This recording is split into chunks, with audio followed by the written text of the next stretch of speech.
the bold predictions are getting not too bold for my taste, but they're getting really close to the cliff. Because some of you, I think, are skating on thin ice with hot blades, and you know that you don't actually have to bet money on this. But you claim you would bet money on these predictions. Okay, so like, I'm going to paper pop the first one. Like, this one's that far out there. First bold prediction, Bama wins 8 games or fewer this year. That's from my buddy Big Game Boomer. I would challenge Big Game Boomer to make one of his top 100 lists of boldest predictions. It's going to be tough. I don't think that Excel format he uses is going to fit all the verbiage in there. Brother, this is a 9.25 on the boldness scale. Every year since 2007, that dude right there, Nick Saban, even in his down years, has won double digits at least. So this would be one of those have-nots. It's not quite cannot. It could happen. Their over-under win total is 10. It's not the craziest statistical suggestion in the world to say, oh, maybe just 8 wins this year. But yet it is Alabama, so it is kind of crazy to picture. I don't think folks understand. I'm talking about our college-age kids and what they remember and don't remember. It also should dawn on you that if you're in Tuscumbia, Alabama, home for the summer, and you're in college, even if you're at Auburn, I don't care, you don't know them as struggling. You don't know who Mike Shula is. You don't know what the 13 seconds of the Mike Price era was in Tuscaloosa. You have no concept of this. You only know them as a winner. So too do a lot of their fans. If you want to see like a stage 5 freak out, just like tossing burning couches over cliffs, like Mount Cheahaw, I think is one of the highest points in Alabama. You want to see like a rumble on Mount Cheahaw. This team wins 8 games. Shut it down. At K. Ivy, shut it down. They're not ready for it. They're ill prepared. It's like looking at California in the 70s when it comes to earthquakes. They're ill prepared to go 9-3, much less 8-4. So, prayers up emoji that this doesn't happen for my friends in Alabama.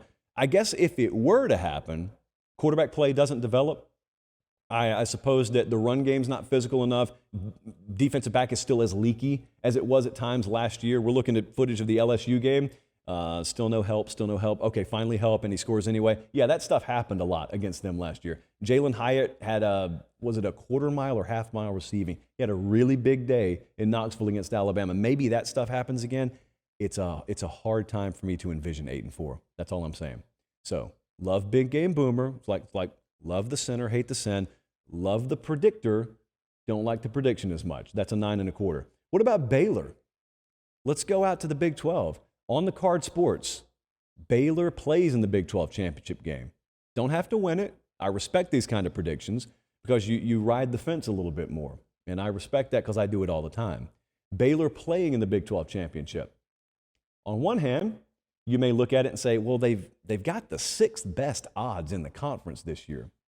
But then the folks who have watched this conference over the past 2 years would probably come back and say, yeah, Kansas State and TCU were 6th and 7th in the odds last year.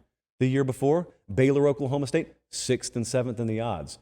So, I mean, if you believe in that sort of like black magic, it's probably better to be situated in the middle of the pack than it is at the top. And if that's the case, prayers up for Texas, because there they are, parked at the top yet again. And there comes that money yet again. And I got the model in my hand right here. The model loves Texas yet again. I'm going to get in trouble yet again. I can't get in trouble, but I'm going to because I'm kind of starting to feel them as well. Baylor is replacing a multitude of offensive linemen. I think 4 starting offensive linemen do have a returning quarterback, but returning production, not such a favorable stat for the Bears. They're 90th in the country. They play Texas and Kansas State back-to-back, and it's a tough part of their schedule. They do dodge Oklahoma. Dave Aranda wouldn't call it dodging, but I don't have to speak like he does, so it's dodging. They do dodge them. I think they play, relatively speaking, one of the softer Big 12 schedules, and I need to remind you of this as well. Sometimes you condition your mind to think, oh, you lose 2 conference games, that's it. Not in this conference. To play for the conference title game, not necessarily. You've had that in the conference title game several years out there. So 2 losses, it doesn't automatically mean slam the doors. What about the college football playoff in general?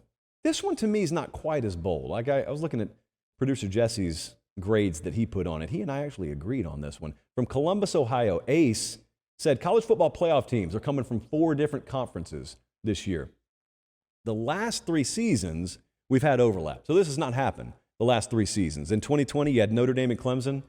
That was the once upon a time when Notre Dame decided to join the ACC for a minute. 2021, Georgia, Bama. 2022, Michigan, Ohio State. But 5 of the last 9 years, it has happened. You have had 4 conferences represented. And since this is the last year of the 4-team field, I hear a lot of applause out there. You see, I'm not clapping. You probably need the Pac-12 to come through. Maybe a Notre Dame comes through. You probably need the Big 12 to come through. If they can do that, you're going to get at least 1 from the SEC. You're going to get at least 1 from the Big 10. How do you prevent multiples coming in? Spoiler alert, you never will again. So if you guys wanted to keep them out, this was the best bet of a format. But I digress. You guys must just love that incestuous playoff model that much. I'm all for it. Be my guest. This is a 7.5 on the boldness scale for me, though. Not so bold. It's happened several times. And I think there's just enough good quarterback play out there in the Pac-12 maybe to make that happen. I think there could be just enough in that Longhorn logo this year to make that happen. These are not official predictions. Lastly, and I was unaware of this stat, but lastly, Chris from Ackworth, Georgia hit us up and said the University of Florida's current streak of 423 consecutive games with a score will end this year. So Chris is just flat out saying goose egg at some point is going to be put up by Florida.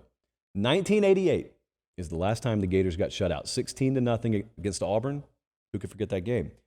Graham Mertz is the quarterback there. Okay, so producer Jesse does some digging today, and he comes up with this stat. Close your ears in Gainesville. Graham Mertz was held under 20 points 9 times in his 2-year stint as a starter at Wisconsin. Not the best of news. He was never shut out, though, so there's some good news. They have the lowest odds in the SEC East. Bad news. They face 5 of the top 20 defenses in the preseason S&P+. Also bad news. However, there is no skill in predicting shutouts. So I'm going to call this a 9, just on principle, and it even being that low shows a little trepidation. You can kind of hear it in my voice. It'll get a little softer when I talk about Florida. There are some things I want, like there's some brands that I would love. Financially and selfishly, it would be good for us if they were. We'll see.